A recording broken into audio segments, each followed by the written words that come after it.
Good day, everyone. I am Reana Topacio, and I am going to report Moral Principle 4, Social Dimension of Private Property. Does private ownership have a social dimension? So, yes, but let us define first what social dimension and private property is. Social dimension is the fair distribution and equality of opportunities as a basis of good quality of life. It means that social dimension is the morality ng isang owner sa kanyang property on how he or she handle its to share or expose his property to the public. So, morality means is yung pananaw mo sa tama or mali or right as an owner kung ano yung decision mo or ano yung gagawin mo dun sa private property na binili mo. If you like it profitable or non-profitable or it will benefit for the public or what.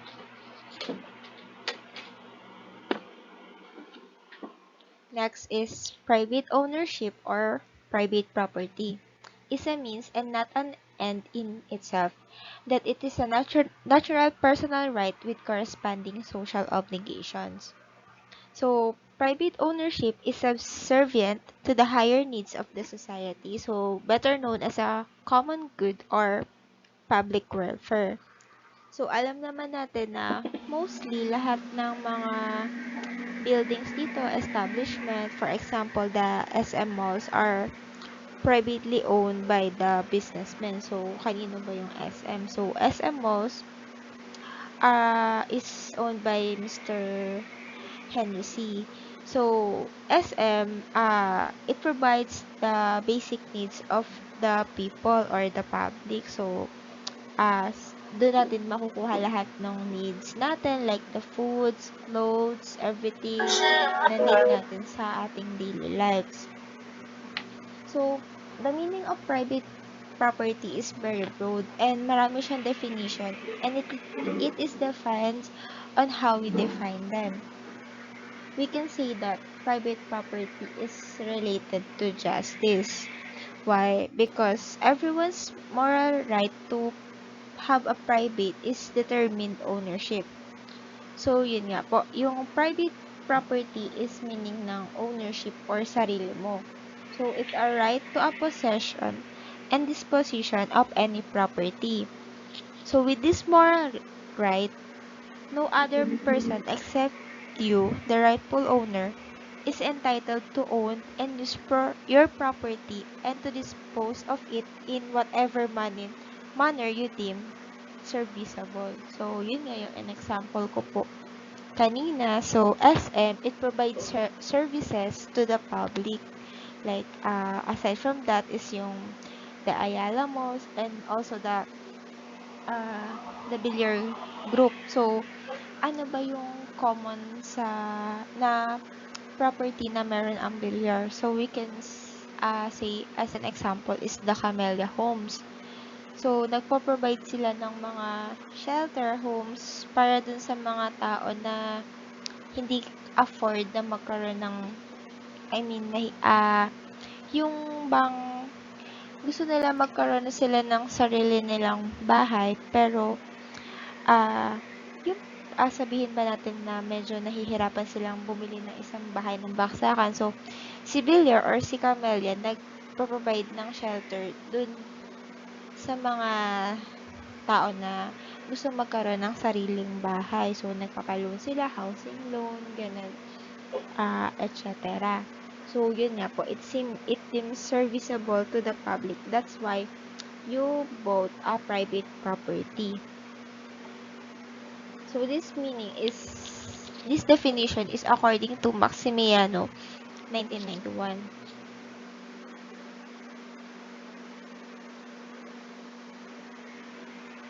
So, next is Jeremy Wisen, 1988. So, this person enumerates the features of the moral right to private ownership. First is the prerogative to freely dispose of your properties. Next is the exclusive claims to the fruits produced by your properties, whether they are natural or industrial. Next is the right to exclude others from acting upon your properties. And last is the right to restitution in the event of unlawful deprivation or damage to our properties.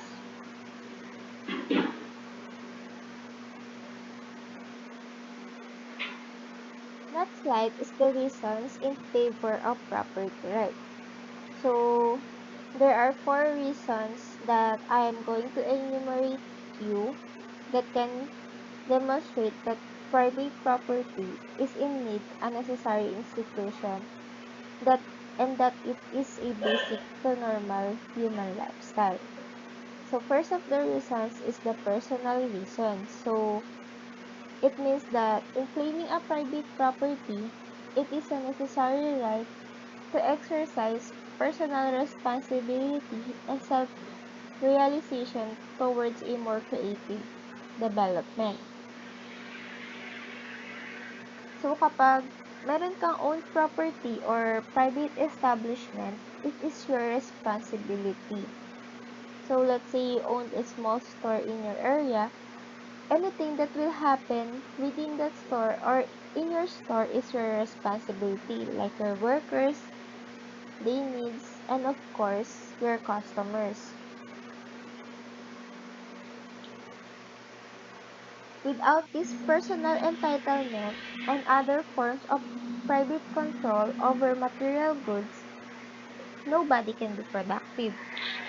The person who does not own property can affect his or her initiative and creativity. Next is the moral reason. So, our right to private property favorably provides us with a sense of independence.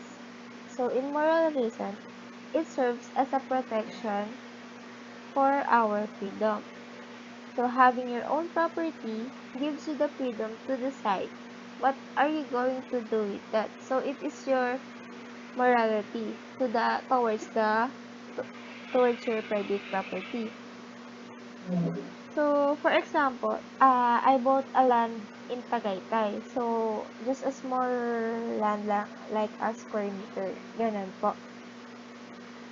So, yung maliit na lupa na yun, or yung maliit na land na yun, binili ko siya, so, I can use it as a private property, or I can use it to build a establishment in the future.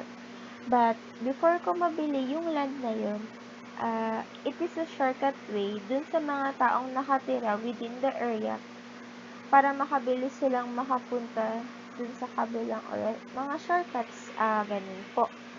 But since I already bought that property, so it is my decision or to decide what I'm what I am gonna do with that, kung patuloy ko pa rin po bang papadaanin yung mga tao doon or yung ipagpapatuloy nila yung ginagawa nila before magkaroon ng owner yung land na yun. So, I can put some restriction to the land or dun sa lupa. So, it depends on me if I will allow them to continue or to use that piece of land. So, next is social reason. By means of property rights, it enables us to provide support, security, and development for those who are entrusted to our care, including the family, household members, employees, and the others. In this reason, you bought the property because you want to provide support or help to the society. For example, I bought a building and I am going to make it as a supermarket that will provide needs to the people. Like yung in example ko kanina, yung SM Supermalls, mga SM Supermarket, it is a private property owned by Mr. Henry C. And it provides goods and services and basic needs to the public. So, yun siya. So, Let me give you an example of a non-profit organization na isang private property. So, one good example of a non-profit organization is the orphanage. So, the orphanage is a good example that help the society. So, they adopt the homeless children, even the elders, yung mga matatanda, yung mga lola, lolo na wala nang nag-aalaga sa kanila, wala na nag-provide ng mga needs nila, ng health support, etc. ng ganun. And dun sa mga batang lansangan, so yung mga orphanage ang nag-a-adapt sa kanila. So isa siyang private establishment or private property na nagsusupport sa ating society. And for profit organization, so we can look at the camellia houses, so yung the billiard groups nga. So they provide shelters for those who don't have their own houses and cannot pay a lump sum. So parang nagbibigay sila ng mga housing loans, installments, ganun, etc. Last reason is the psychological reason. So what we mean by this is it provides model for the explanation of the person's behavior. So it is more on the behavior of the person who bought the property and the social interaction of humans, but they rarely touch upon property rights at all.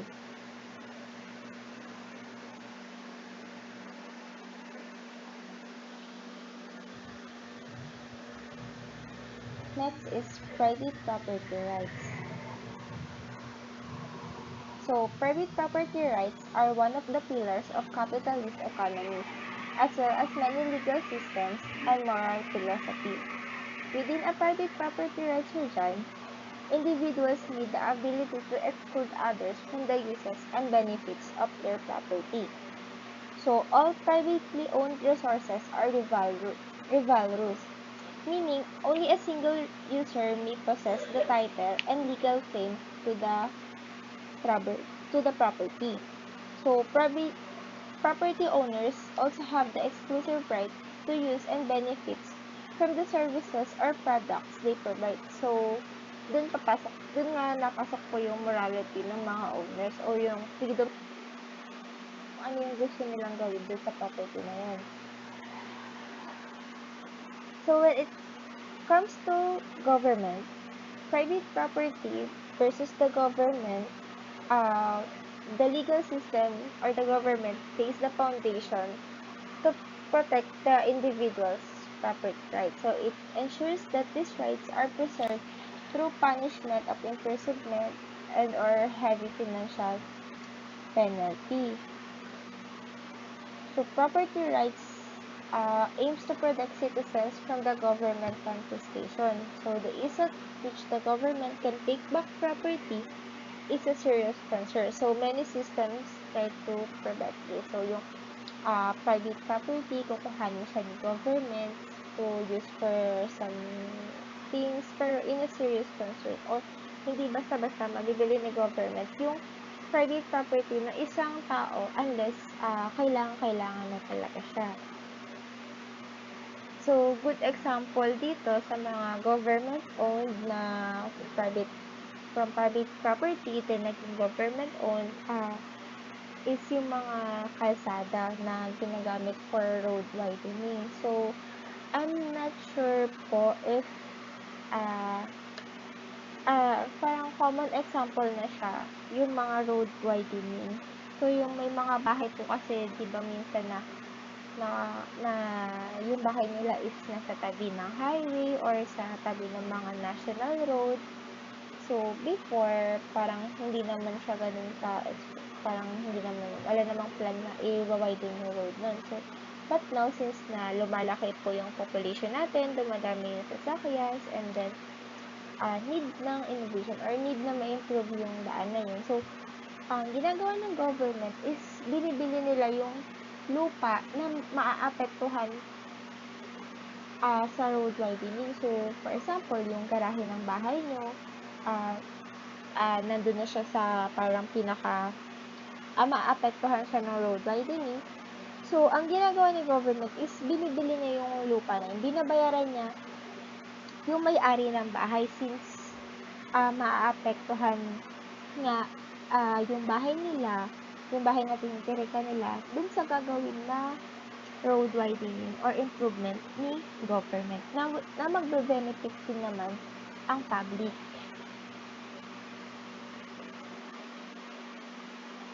So, in Philippine government, so here in the Philippines, ah, meron tayong 3 inherent powers based on the Constitution. And pagdating sa properties is eminent domain is the inherent power of the government. So, the meaning of eminent domain, so this allows the confiscation of private property for public use. The condition is as long as a fair and just price is paid. So, yun nga. So, nako-confiscate lang yung private property if gagamitin ni government for public use. So, kailangan lang ng fair and just price na babayaran yung tao na nakiluhaan nila ng private property. So, parang fair treatment lang siya. So, bibiling ko yung property mo, gagamitin ko siya for public use, and babayaran kita ng tama and sapat na worth dun sa private property na owned mo. So, today po kasi, meron ako nabasa na isang article or sa news na I don't know po kung papasok si eminent domain or yung private property rights dito is yung sa COVID-19. So, yung government ginamit parang temporarily sila ang may hawak sa mga private establishment, yung sa mga nagagamitin na pang health protocols or mga tawag mo dito, pang isolation area, yung mga private businesses, private establishment. So, temporarily, si government muna ang nag-handle during this pandemic. So, yun yung isa sa mga articles na nabasa ko sa internet na tinake over muna ni government and siya yung mag-handle nung business na yun or nung establishments na yun. So, when the government own resources, so few people decide what to produce. So, the government also decide what quantity and for how much. So, the right and freedom to property allows personal freedom and to pursue their own interests. So, furthermore, it provides an incentives and allows people to live and work for a purpose. Here nga po. The power of eminent domain is contained in Article 3, Section 9, which provides private property shall not be taken for public use without compensation. So, yun na yung kanina, fair and just treatment between the private owner and the government.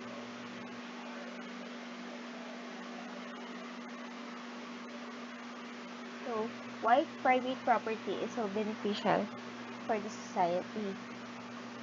So, private property implies that goods have an owner, and that owner is the one with just and legal authority to determine how that good is used. So, he can consume it, use it for productive purposes, stockpile it, or just trade it. So, one acquires right over property through voluntary exchange, whether those exchanges involves goods for goods, goods for money, or there's money for labor. As a occupation, state-owned means of production versus private property rights. Free market exchanges versus from each according to his ability to each according to his needs.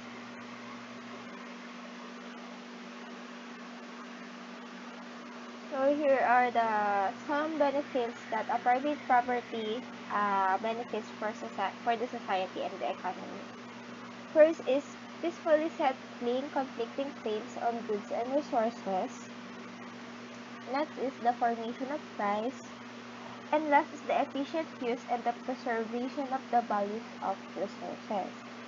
So, to end my report, property rights or having a private property guarantees freedoms. This is because of the control of productions is spread among many acting bodies. Nobody has complete power of the resources.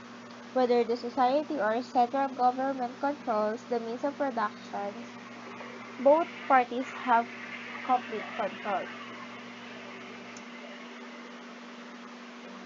So that's the end of my report. Thank you for listening, and I'm just going to add this one. Property rights set the foundation for a successful economy. Thank you.